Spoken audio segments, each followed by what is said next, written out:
आप इसे दोहरा सकते हैं। जब हम परमेश्वर की आज्ञा को मानते हैं, कि परमेश्वर की योजना पूरी होती है। जब हम परमेश्वर की आज्ञा को मानते हैं, परमेश्वर की योजना पूरी होती है।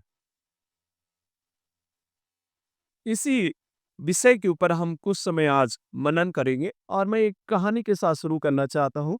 ये कहानी सैमुल की है और सैमुल एक जवान लड़का, लेकिन अपनी खेतों में बहुत ही मेहनत और परिश्रम करने वाला था। एक बार की बात है, सैमुल जो है प्रार्थना कर रहा था और जब सैमुल प्रार्थना कर रहा था, तो उसके कान में जो एक आवाज़ आई और ये आवाज़ इस प्रकार से थी, "सैमुल, आपको उस बंजर ज़मीन में जाकर के बीज को बोना है, सब्जियों को बोना है और मैं आशीष दूँगा।"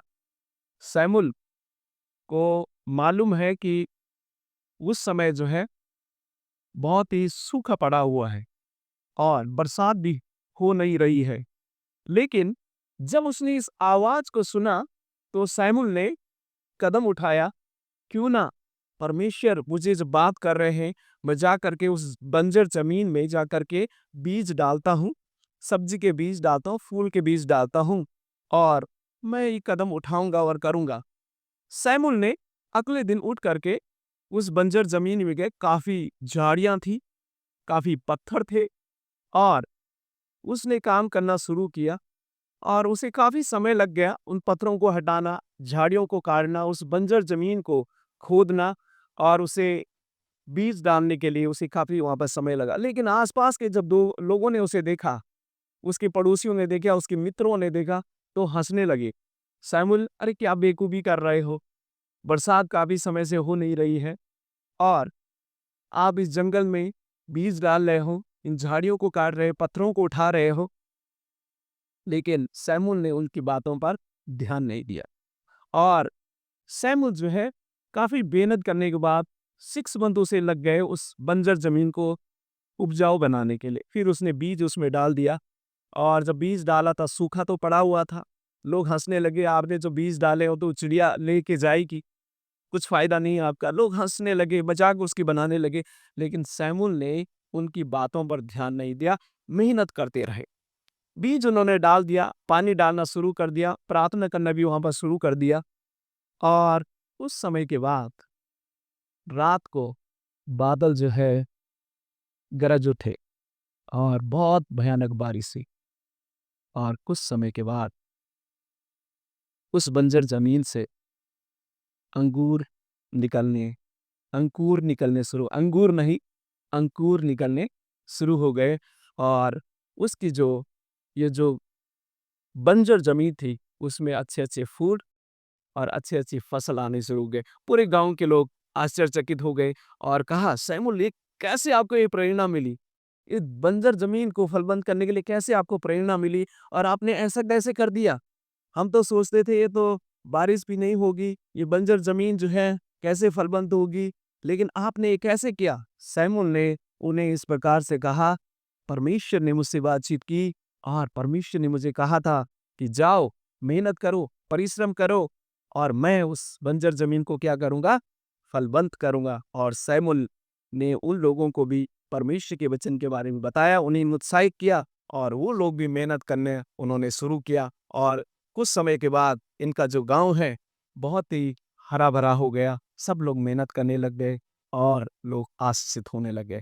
और इस वचन की ओर मैं आपको लेके आना चाहता हूँ। ये कहानी है, लेकिन ये कहानी बाइबल से जुड़ी हुई कहानी है। जब हम सैमुल की पुस्तक यशायाह की पुस्तक पढ़ते हैं, तो उसके 45 अध्याय, उसके 18 वचन में मैं आपके ध्यान को लेके आना चाहता हूँ। ये 4 बाइबल के पाठ हमारे बीच में पढ़े गए। यशायाह उसका 45 अध्याय, उसके उसके 18 वचन मैं आपके लिए पढ़ूँगा। आप मेरे पीछे इस वचन को सिंगल पैरा को दोहरा सकते हैं। उसने उसे मेरे पीछे के उसने उसे सुनसान रहने के लिए नहीं, परंतु बसने के लिए रचा है। वही यूं कहता है, मैं यहोवा हूं, मेरे सिवाय दूसरा कोई नहीं। आमीन। मेरे प्रिय भाइयों और बहनों, परमेश्वर जो है आशीष देने वाला परमेश्वर है। जब हम उसकी आज्ञा को मानते हैं, परमेश्वर आशीष देता है। और ये जो यशायाह 45 अध्याय की घटना है, वो हमें याद दिलाती है, जब इजरायली यहूदी लोग जब बेबीलोन की गुलामी में थे और वो चिंता कर रहे थे उनका भविष्य क्या होगा, कैसे उनका होगा, चिंतित थे, परेशान थे। परमेश्वर का वचन यशायाह नबी के माध्यम से इनके पास पहुंचता है और परमेश्वर ने कहता है कि मैं फिर से आपको आशीष दे सकता हूँ। और जब 22 पद पढ़ेंगे तो लिखा है, हे पृथ्वी के दूर दूर के देश में रहने वालों, तुम मेरी ओर फिरो और उद्धार पाओगे।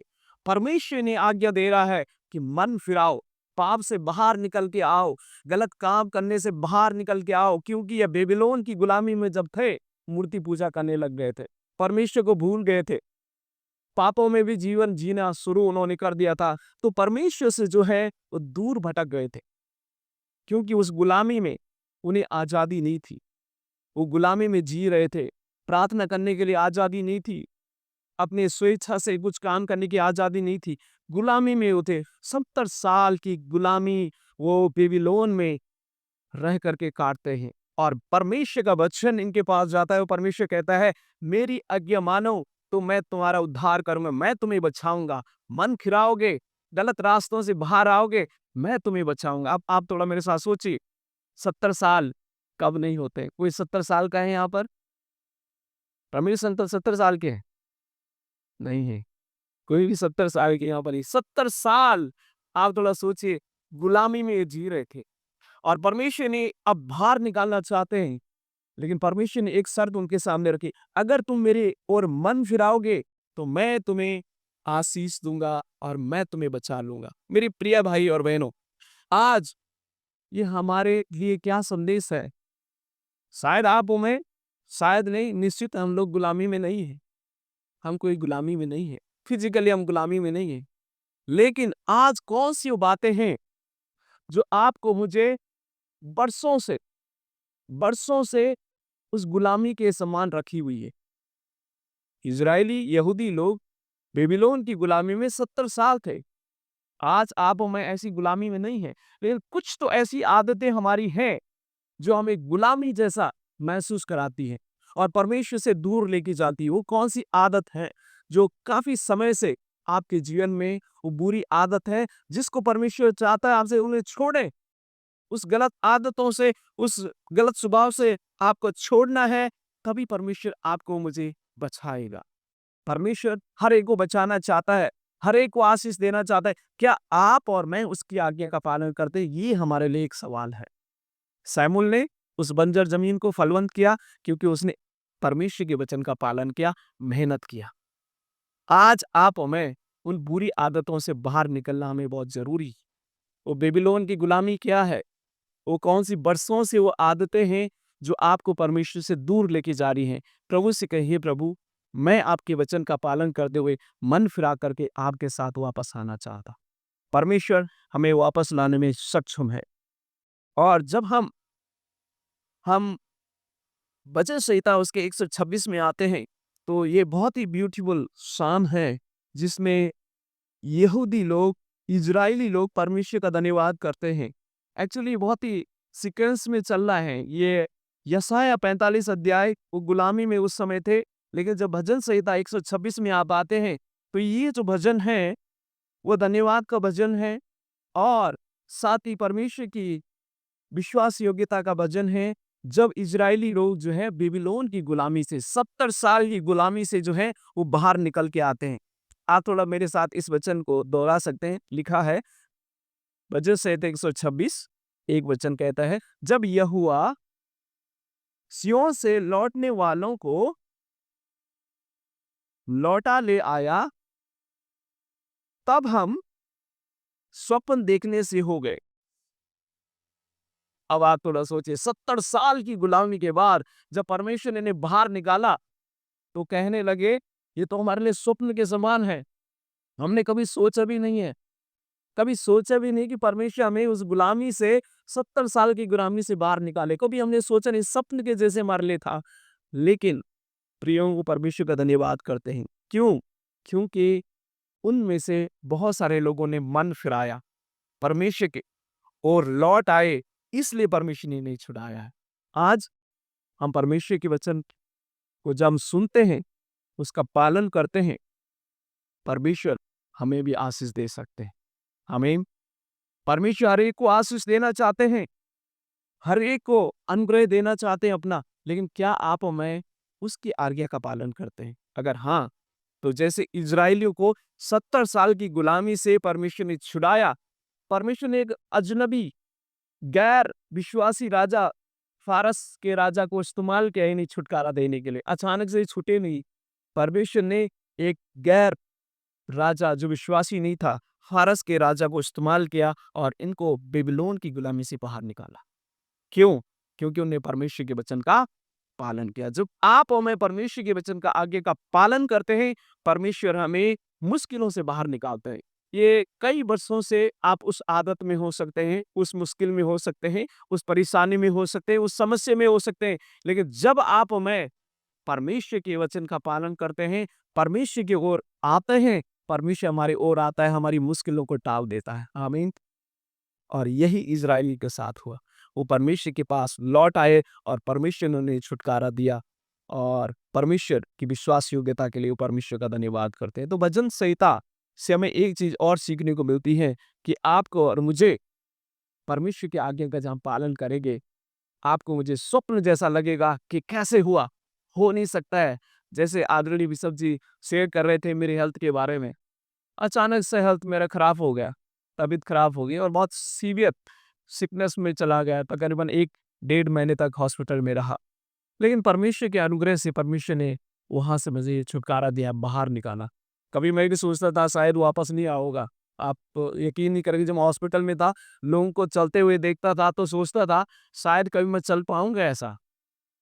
लेकिन आप यकीन नहीं करेंगे, परमेश्वर के अनुग्रह से परमेश्वर ने मुझे वहाँ से छुटकारा दिया और आज मैं आपके बीच में हूँ। आमीन। परमेश्वर अपने लोगों को छुटकारा देता है, समस्या से बाहर निकालता है, मुश्किलों से बाहर निकालता है, जो उसके वचन का पालन करते हैं, जो उसके रास्तों में चलते हैं। मैं आगे बढ़ना चाहता हूँ। जब हमने पत्रियों का पाठ पढ़ा, पहला पत्रस उसका 2 अध्याय और उसके 11 वचन से लेकर 17 वचन तक, तो यहाँ पर जो हमें सीखने को मिलता है, एक्चुअली इसका बैकग्राउंड इस प्रकार से है, जब जो नई विश्वासी लोग प्रभु में आगे बढ़ रहे थे, तो उस समय जो है, वहाँ का जो शासक था, उस समय ये जो इज़राइली लोग हैं, ये जो विश्वासी लोग हैं, जो वहाँ पर विश्वास में आगे बढ़ रहे थे, ये लोग एक्चुअली नेरो राजा के अधीन में थे। रोम ने इज़राइल को अपने कंट्रोल में ले लिया था और ये जो नया विश्वासी विश्वास में बढ़ रहे थे, पतरस प्रेरित कलीसिया को उत्साहित कर रहा है कि वहाँ बने सताव था। नया शताब्दी के सम फर्स्ट शताब्दी में बहुत सताव था।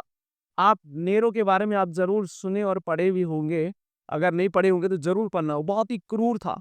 उसने मसीह लोगों को जैसे कैंडल हम जलाते हैं ना, ऐसे जलाता था। जानवरों के सामने फेंक करके तमाशा देखता था, ऐसे मारते थे। बहुत ही बुरी तरीके से, बड़ी क्रूरता के साथ मसीह भाई-बहनों को राजा, उस समय के जो शासक नेरो थे, उसने बहुत ही सताया, मतलब बहुत ही बुरी तरीके से मसीह भाई-बहनों को बहुत सताया। उस समय प्रेरित पतरस कलीसिया को उत्साहित कर रहा है। वचन 17 कहते हैं, सबका आदर करो, भाइयों से प्रेम करो, परमेश्वर से डरो, राजा का सम्मान करो। आमीन। प्रियो, आप थोड़ा सोचिए, इतना क्रूर राजा नेरो जो लोगों को सता रहा है, प्रताड़ित कर रहा है, फिर भी प्रेरित पतरस जो है कलीसिया को एक और चीजों से वो संबोधित करता है और कहते हैं कि हम यात्रियों के समान है। वचन 11 में लिखा है, दूसरा पैरा में लिखा है, आपको परदेसी और यात्री जानकर इन संसारिक अभिलाषों से जो आत्मा से युद्ध करती हैं, बचे रहो। प्रेरित पतरस कलीसिया को उत्साहित कर रहा है कि जैसे एक यात्री के समान ये समझ करके दुख जो कष्ट है टल जाएंगे। हम परमानेंट यहाँ नहीं है, कुछ समय के लिए इस धरती पर हैं। परमेश्वर आएगा, हमें अपने साथ लेके जाएगा। और ऐसे प्रेरित पतरस जो है कलीसिया को उत्साहित कर रहा है। सताव के समय में, मुश्किल के समय में, जब परेशानी और मुश्किलें वहां पर हैं, प्रेरित पतरस जो है कलीसिया को उत्साहित कर रहा है कि आप और मैं एक यात्री के समान रहें। और साथ ही उन्हें उत्साहित कर रहा, भले काम करते रहें और अपने अगुओं का सम्मान करें और कहते हैं समझदारी के साथ चले और एक दास का जीवन जिए। प्रियो, ये सारे जो पवित्र वचन के पाठ और संदेश का सारांश क्या है? सारांश आप और मेरे लिए जो संदेश है वो ये है कि परमेश्वर की आज्ञा का क्या करें? पालन करें।